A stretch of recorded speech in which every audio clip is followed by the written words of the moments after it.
Congratulations on your purchase of an eLight Elite Premium electronic cigarette from Innovative Smoking. We've made this video to help you get the most satisfaction and the longest life possible out of your eLight Elite electronic cigarette. When you get your kit home, unpack it, read the owner's manual, and become familiar with all the components. First, you have the two batteries with atomizer, the owner's manual, USB charging key, and wall charger, and your bottle of 10 high nicotine cartridges in either cigarette flavor or menthol. First, we will start with the batteries. First, you have the white battery, which is designed to look just like a regular cigarette.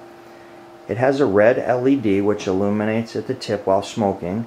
Also has a blue LED which indicates when the battery needs to be charged and when it's hooked to the charger and when the battery is fully charged. Then you have the black or stealth battery.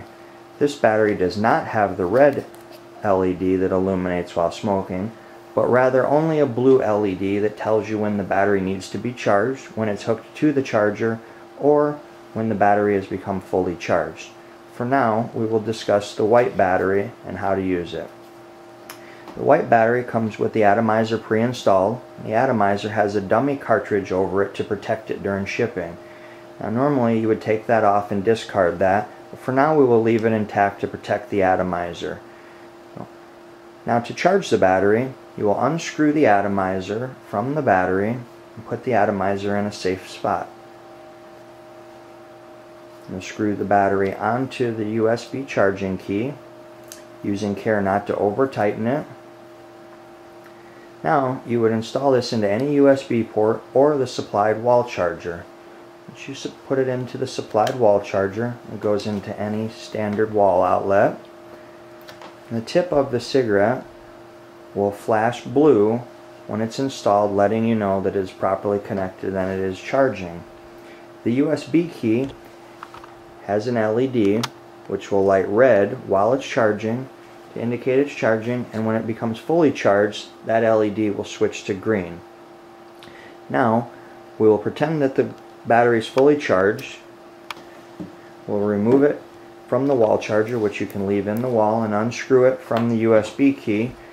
Now you'll reinstall your atomizer back in, screwing in tight but not overly tight. Now we'll open up our bottle of cartridges. Now the cartridges come in child-proof pill bottles to help ensure safety. They're also factory sealed. So you remove the seal, remove the cotton from the bottle, and remove the cartridges.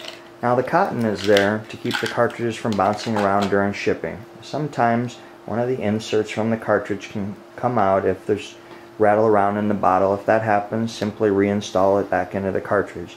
Now the bottle comes with 5 black and 5 orange color cartridges, each which are interchangeable and can be used on either battery. The orange is designed to use on the white battery, and of course the black on the black battery. Now we will install a cartridge on the cigarette, ready to use it. Now we'll take off the dummy cartridge and discard it. Now when installing the cartridge on, it's very important to do this properly. You'll slide it on until the atomizer contacts the foil inside the cartridge.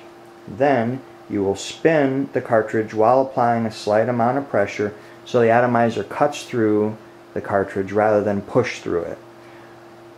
Then you'll give it a couple of turns to make sure that it is fully installed and that the foil is completely reamed out. Now you're ready to smoke it. First, you'll need to prime the cartridge. You do this by taking 2 or 3 quick little puffs like you're lighting a cigar.